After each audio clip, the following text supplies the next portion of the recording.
Bonjour à toutes et à tous et bienvenue dans cette vidéo de révision. Aujourd'hui, on revoit ensemble la totalité du programme de mathématiques de quatrième, chapitre par chapitre, calmement et en détail. C'est l'année où l'on découvre des outils essentiels qui te suivront jusqu'au brevet et au lycée, au programme les nombres relatifs, les fractions, les puissances, le calcul littéral, les équations, la proportionnalité et les pourcentages, le théorème de Pythagore, le cosinus, la droite des milieux, les pyramides et les cônes, les statistiques et enfin une première approche des probabilités. Prends de quoi noter, mets sur pause quand tu veux et c'est parti.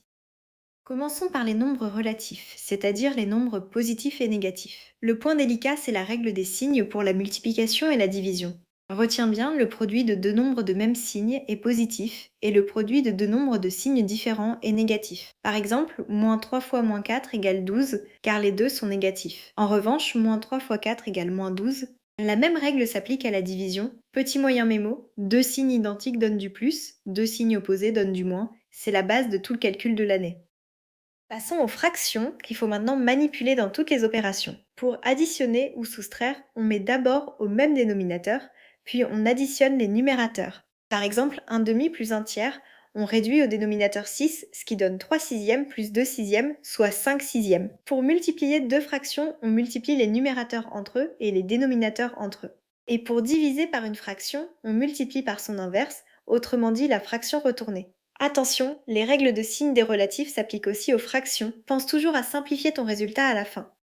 Voyons les puissances. Une puissance, c'est une multiplication répétée. 5 puissance 3, cela veut dire 5 multiplié par lui-même 3 fois, ce qui donne 125. Deux règles importantes. Pour multiplier deux puissances d'un même nombre, on additionne les exposants. Pour diviser, on soustrait les exposants. Les puissances de 10 sont particulièrement utiles. 10 puissance 3, c'est 1000, c'est-à-dire un suivi de 3 zéros. Cela conduit à la notation scientifique qui écrit un nombre comme un nombre entre 1 et 10 multiplié par une puissance de 10. Par exemple, 45 000 s'écrit 4,5 fois 10 puissance 4. Abordons le calcul littéral, le calcul avec des lettres. L'outil central de la quatrième, c'est la distributivité. Développer, cela signifie transformer un produit en une somme. La règle K fois, entre parenthèses A plus B, est égale à KA plus KB. Par exemple, 3 fois entre parenthèses x plus 2 est égal à 3x plus 6. Réduire une expression, ensuite, c'est regrouper les termes semblables, c'est-à-dire ceux qui ont la même partie en lettres. Par exemple, 2x plus 5x égale 7x. Le calcul littéral permet d'écrire des formules générales et il prépare directement la résolution des équations. Place aux équations. Résoudre une équation, c'est trouver la valeur de l'inconnu, souvent appelée x, qui rend l'égalité vraie. La règle d'or, ce qu'on fait d'un côté du signe égal, on doit le faire de l'autre côté, pour garder l'équilibre. Prenons l'équation 2x plus 3 égale 11, on retire 3 des deux côtés, 2x égale 8, puis on divise les deux côtés par 2, x égale 4, on peut toujours vérifier 2 fois 4 plus 3 égale bien 11, la solution est donc correcte. Maîtriser cette méthode est indispensable pour la suite. Les équations servent surtout à résoudre des problèmes concrets, c'est la mise en équation. La méthode se déroule en 4 temps. D'abord, on choisit l'inconnu qu'on appelle x, ensuite on traduit l'énoncé par une équation, puis on résout cette équation. Enfin, on conclut par une phrase en revenant à la question posée. Prenons un exemple. Je pense à un nombre, je le multiplie par 3, j'ajoute 5 et j'obtiens 20. Quel est ce nombre? On écrit 3x plus 5 égale 20. On résout 3x égale 15, donc x égale 5. Le nombre pensé était donc 5. Revenons sur la proportionnalité. Deux grandeurs sont proportionnelles si l'on passe de l'une à l'autre en multipliant toujours par le même nombre, appelé coefficient de proportionnalité. Dans un tableau de proportionnalité, on dispose d'un outil très puissant, le produit en croix. Si l'on connaît 3 valeurs sur 4, on retrouve la quatrième, qu'on appelle la quatrième proportionnelle. Concrètement, on multiplie en diagonale, puis on divise par la valeur restante. La proportionnalité est partout, dans les recettes, les vitesses, les conversions et les échelles. Une vitesse, par exemple, relie une distance et un temps de façon proportionnelle. Les pourcentages sont une application directe de la proportionnalité. Prendre un pourcentage d'une quantité, c'est la multiplier par ce pourcentage écrit sous forme décimale. Par exemple, 20% de 80, c'est 0,20 fois 80, ce qui fait 16. Pour une augmentation, on multiplie par 1, plus le pourcentage, augmenté de 20%, c'est multiplié par 1,20. Pour une réduction, on multiplie par 1, moins le pourcentage, diminué de 20%, c'est multiplié par 0,80. C'est exactement ce qui se passe lors des soldes. On utilise ces calculs tous les jours, souvent sans même y penser. Place à la géométrie, avec la grande nouveauté de la quatrième, le théorème de Pythagore. Il ne s'applique qu'au triangle rectangle. Il dit ceci: dans un triangle rectangle, le carré de l'hypoténuse, c'est-à-dire le plus grand côté, celui opposé à l'angle droit, est égal à la somme des carrés des deux autres côtés. Prenons un triangle rectangle dont les petits côtés mesurent 3 et 4. Alors l'hypoténuse au carré vaut 3 au carré plus 4 au carré, soit 9 plus 16, c'est-à-dire 25. L'hypoténuse mesure donc la racine carrée de 25, c'est-à-dire 5. Le théorème de Pythagore possède aussi une réciproque, très utile pour démontrer qu'un triangle est rectangle. Voici comment l'utiliser. On calcule séparément, d'un côté le carré du plus grand côté, et de l'autre la somme des carrés des deux autres côtés. Si ces deux résultats sont égaux, alors, d'après la réciproque du théorème de Pythagore, le triangle est rectangle. Et s'ils sont différents, alors le triangle n'est pas rectangle. C'est un raisonnement très fréquent au brevet. On ne mesure pas l'angle, on le démontre par le calcul. Pythagore sert donc dans les deux sens, calculer une longueur, mais aussi prouver un angle droit.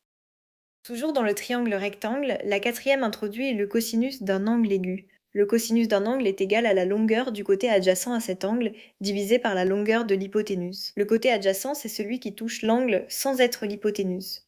Grâce au cosinus, on peut faire deux choses. Si l'on connaît l'angle et une longueur, on calcule l'autre longueur. Et si l'on connaît deux longueurs, on peut retrouver la valeur de l'angle en utilisant la touche cosinus -1 de la calculatrice. Le cosinus est la première brique de la trigonométrie qui sera complétée en troisième par le sinus et la tangente.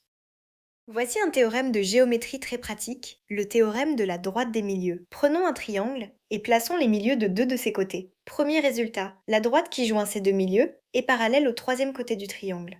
Deuxième résultat tout aussi important, le segment qui joint ces deux milieux mesure exactement la moitié du troisième côté. Autrement dit, si le troisième côté mesure 8 cm, le segment des milieux en mesure 4. Ce théorème permet de démontrer que deux droites sont parallèles ou de calculer une longueur sans aucune mesure.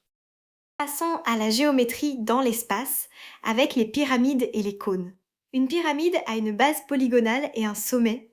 Un cône a une base circulaire et un sommet. Leur point commun, c'est la formule de leur volume. Le volume d'une pyramide, comme celui d'un cône, est égal à 1/3 de l'aire de la base multiplié par la hauteur. Attention à bien utiliser la hauteur, c'est-à-dire la distance du sommet à la base et non la longueur d'une arête. Pour un cône, l'aire de la base est celle d'un disque, c'est-à-dire pi fois le rayon au carré. Ce fameux 1/3 est la clé de tous ces calculs. Voyons les statistiques, l'art de résumer une série de nombres. L'indicateur principal de la quatrième, c'est la moyenne. La moyenne simple s'obtient en additionnant toutes les valeurs, puis en divisant par leur nombre. Mais on rencontre souvent la moyenne pondérée, lorsque chaque valeur apparaît plusieurs fois, ou possède un coefficient. Dans ce cas, on multiplie chaque valeur par son effectif. On additionne le tout, puis on divise par l'effectif total. C'est exactement ainsi que l'on calcule une moyenne de notes affectées de coefficients. On utilise aussi l'étendue, qui est la différence entre la plus grande et la plus petite valeur. Terminons le contenu par une grande nouveauté de la quatrième, les probabilités, la science du hasard. La probabilité d'un événement est un nombre compris entre 0 et 1. 0 signifie impossible, 1 signifie certain.